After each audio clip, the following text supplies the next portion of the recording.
I'd like to do a short interview with the Jenkins and learn a little bit about the founding of Mebyon Kernow and its purposes and plans. Could you just tell us a little bit about how Mebyon Kernow started, and perhaps pronounce it a bit better than I do? And well, we started in 1951.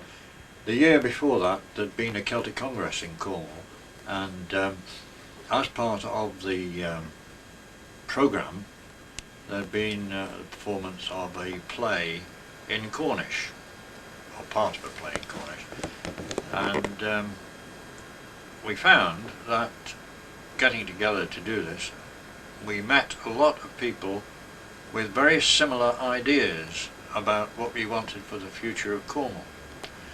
And it was from that we decided the cultural revival in Cornwall had been going very well, and the cultural state of Cornwall was much improved, but there was no current political activity in Cornwall. We wanted Cornwall to take a political move and start organising itself as a nation again, so that we started Mebyon Kernow in order to fight for national recognition of Cornwall, recognition of Cornwall as a nation in its own right, and we've carried on from there. what have been some of your activities over the years? Well, we have campaigned for economic improvements in Cornwall, the possibility of improved employment prospects in Cornwall, that Cornish people should be able to work in their own country instead of having to emigrate to England or elsewhere in order to find work. We've campaigned for Cornish education as well, and that was one of the early theses, and we've worked hard on that. It's been quite difficult to achieve, but there have been some developments recently with support from Cornwall Education Authority and Cornish Studies for Schools folding. Yes, and we of course have as part of our policy that Cornish affairs should be run by Cornish people, and that we need a self-governing body in Cornwall that will look after Cornish interests. So that's been part of our political message too. We fought general elections and European elections on those sort of policies. Are you taking the lead in getting Cornwall represented in the European community? This group, or are there other groups supporting you as well? Well, everyone in Cornwall, I think, supports that idea.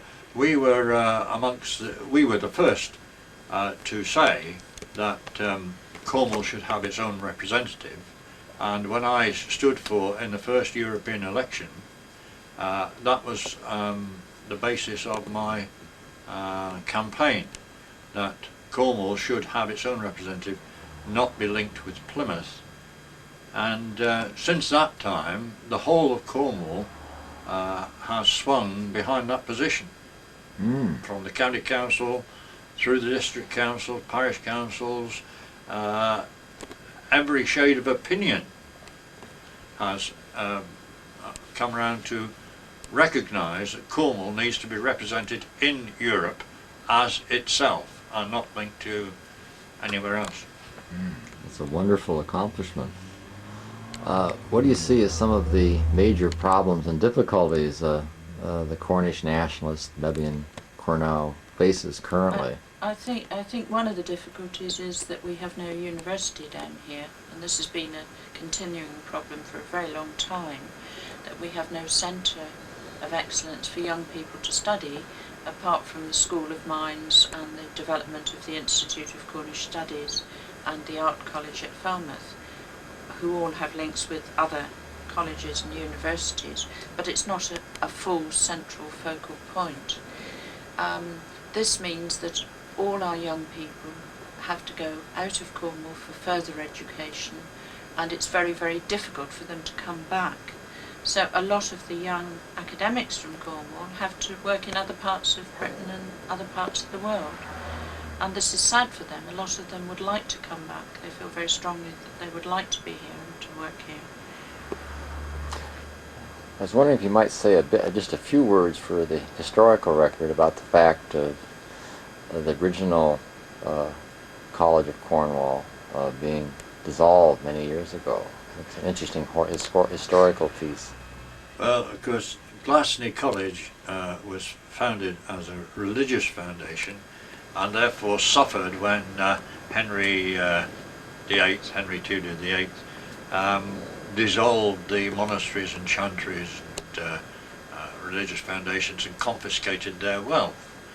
At the time, he did say that it would be good to re-establish a bishopric in Cornwall with the funds collected by dissolving the chantries, colleges and monasteries in Cornwall. But it never came to anything, and we had to wait till Victoria's reign before we did achieve a bishopric in Cornwall to represent our own people.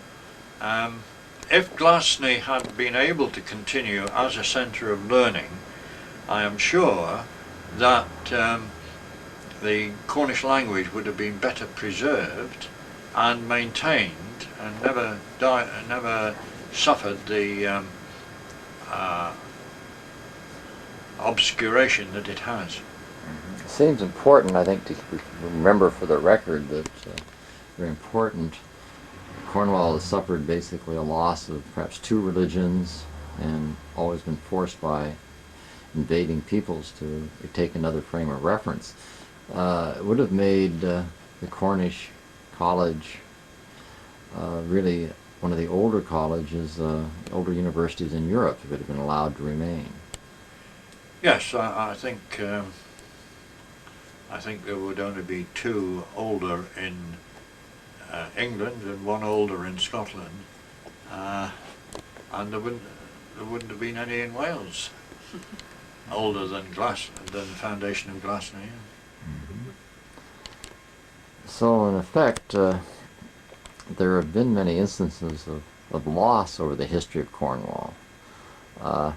Do you have any words you might want to pass on to students, or people might look at this tape at a later point as we close here?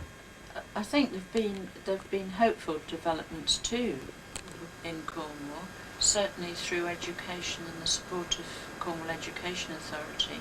There has been a gradual increase in awareness of Cornish language and Cornish studies in schools. There have been developments of classes in Cornish which are run either in school, some in school time, a few, but quite a lot as optionals for children in schools. There's been the use of the Cornish flag, which is now accepted by Cornwall Council and by other authorities in Cornwall as a symbol of Cornishness. There have been signs on the Tamar, "Welcome to Cornwall" in Cornish, which the Gorseth fought for.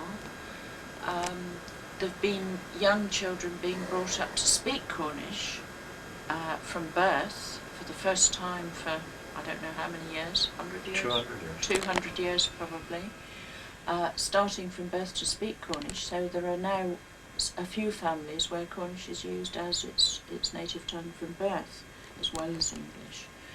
And this has all helped to give pride to people in Cornwall. The development over the last few years of the Cornish rugby team has given people a wonderful focus of pride in Cornwall. I've probably missed out lots of things, other things as well. Well, yes, I think the example of Cornwall shows that however low a point you reach, you can always go upwards. It's quite remarkable what you've accomplished. Well, thank you, the two of you, very much, and I certainly appreciate this. Thank you. Where was it, Jacksonville? Notch on that. Here we are. There's a chap who had it, ran into one of these wheelie bins. Oh, did he? Getting some fresh Dover sole. Yep. And then he had problems in Jacksonville, and he did this for Mary. Do Go for Ireland. Went to Jacksonville and I had problems. We call this fresh fish. What you did? Put the plastic bag over it. Different way than we Is this- do at home. Have you got Peter. me in focus, have you?